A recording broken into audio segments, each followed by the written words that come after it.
Good morning, everybody. So I finally got the fiberglass resin is on and is still tacky because we have such a high humidity level here, and I didn't have enough room inside where it was drier. So I'm gonna let it try to get a little drier today because the humidity level is supposed to not be as hard. But word to the wise, when you mix this, have a bunch of little containers to mix it in, because you do not want to mix it all at once. And you have about 8 to 10 minutes before it starts turning into these globules. And oh, another thing, it is not easy to measure that stuff because it's an ounce per 10 drops. And so if you do 8 ounces, which really isn't that much, it's a little bigger than a glass of orange juice, that's 80 drops. And so by the time you get done measuring it, it's already started to set up and you haven't even mixed it yet. So I was advised not to use a brush, which was a very good idea. And I actually used the little 4-inch or whatever that, it's less than 6 but more than 2 roller, and it worked really well.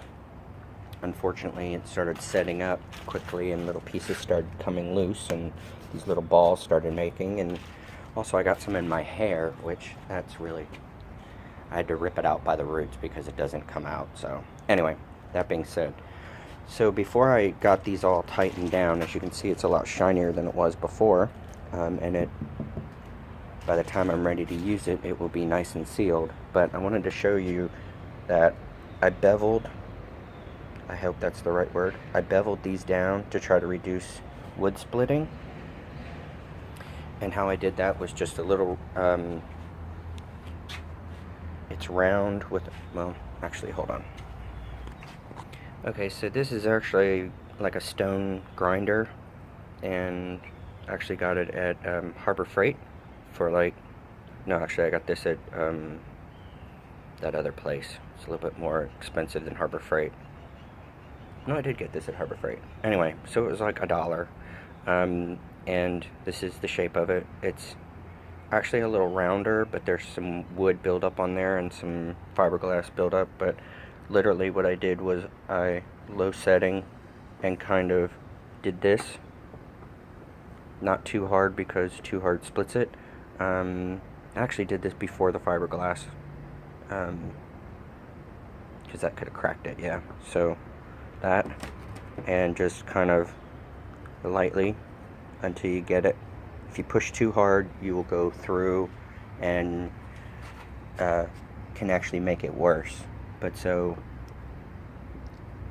in straight, and you just kind of wobble it around, and don't use your high setting on your drill. Actually use like a 16 or a 14 torque. If you have one of these that has the settings on it. Oh, actually I used like 10, 11. Also, when you screw in stuff into the wood, in and out, when you're doing all these sizings, don't use a high torque and don't torque everything down all the way, because you can shred the wood with that constant in and out. So that's that. Right now I'm just putting it in all the bolts. I'm using the 1/2 inch, no, it's not 1/2 inch, 1/4 inch. I think I told you guys that before. Also, let me show you something else. So I was trying to attach my 2 pieces of steel rods together for the drivetrain, or the roller thing. These are the 2 arms. A friend of mine recommended JB Weld. I've tried it. It's not really, I mean, it's not. This is after a little over 24 hours, and it's already brittle and fell apart. So, that being said, JB Weld, not a good choice. At least not for this. I know it works great for other stuff, but